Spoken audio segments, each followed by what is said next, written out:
Good morning and welcome to the Intermediate and Teen Christian Education Session with Greater Bethlehem Temple Apostolic Church.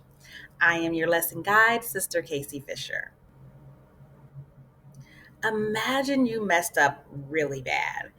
You did something you promised you wouldn't do, and now you feel like you've messed up everything. Well, that's what happened with Peter. He said he would never leave Jesus, but when things got hard, he did exactly that. He denied Jesus 3 times. But Jesus didn't leave Peter feeling guilty. Instead, he gave Peter a chance to make things right and gave him a new job to do. So today, we'll talk about Jesus and his forgiveness of Peter and how he gave him a new purpose. But before we start, let's pray. Lord, we thank you for this time together. Open our hearts to understand the powerful message of forgiveness and restoration. Help us to see that no matter how many times we fail, you're always ready to restore us and call us back to your service. We thank you for your forgiveness, your grace, and your mercy in Jesus' name. Amen. In today's lesson from John chapter 21, verses 15 through 25, we'll see how Jesus forgives Peter for the times he messed up. After Peter denied Jesus 3 times, Jesus asked him 3 times, "Do you love me?" Peter says every single time, "Yes." Jesus then tells Peter to take care of his people, giving him a job to do.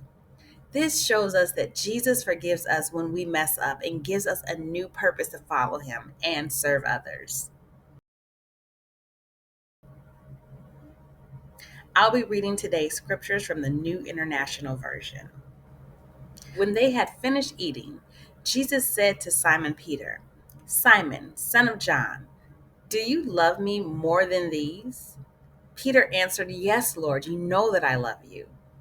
Jesus said, "Feed my lambs." Again, Jesus said, "Simon, son of John, do you love me?"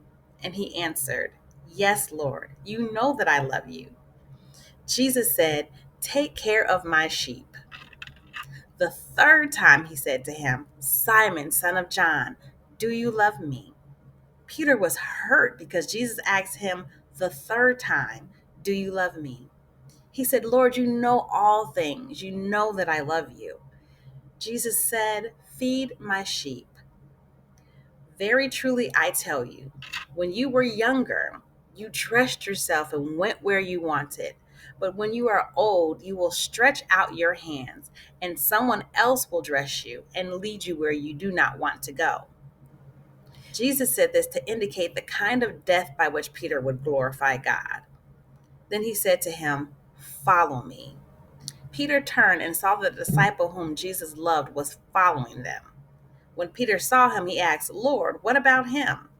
Jesus answered, "If I want him to remain alive until I return, what is that to you?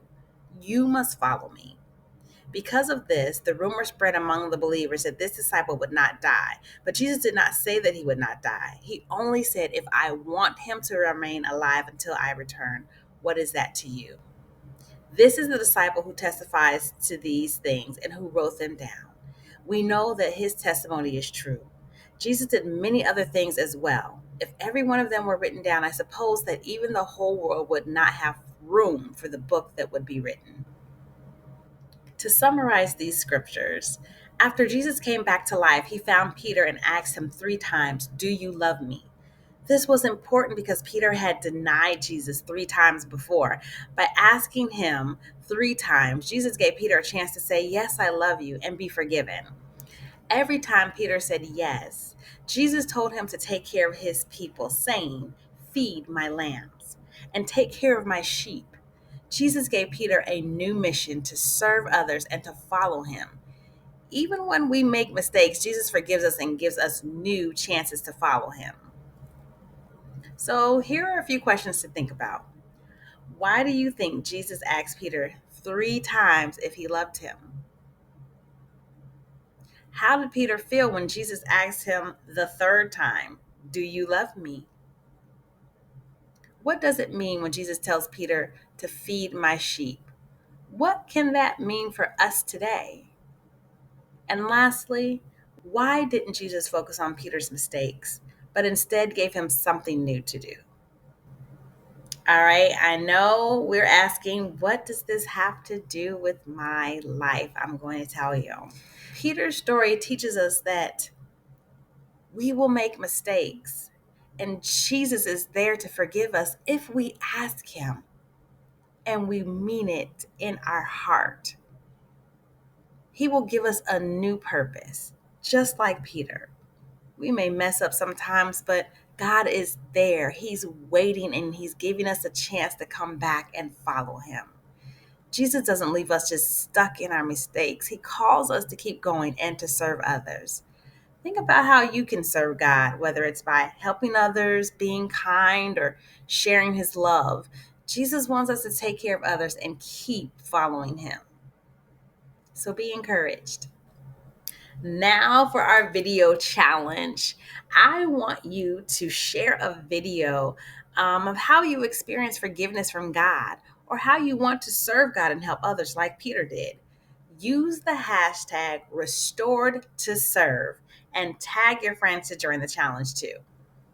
Reflect on the question, what does it mean to serve others? How can we follow Jesus by taking care of others? And share your thoughts with the group next week or via email. Now, next week, we'll dive into another exciting lesson titled Healing a Man Born Blind. And that lesson comes from John chapter 9, verses 1 through 17. And if you have any questions or thought about today's lesson, feel free to email me at gbtacchristianeducation@gmail.com. Again, that is gbtacchristianeducation@gmail.com. Or you can visit me in person at 4781 Hamilton Avenue for Christian education at 9:30 a.m. or for our Sunday HG Fire experience at 11 a.m. We would love to see you. Now to close in prayer. Lord, we thank you for giving us a new chance, just like you did, Peter. Help us to keep following you and to serve others with love. Thank you for restoring us when we mess up and helping us to have a heart of repentance. We thank you for this lesson and the things that we learn and helping us to adhere it and apply it to our lives and share it with someone else.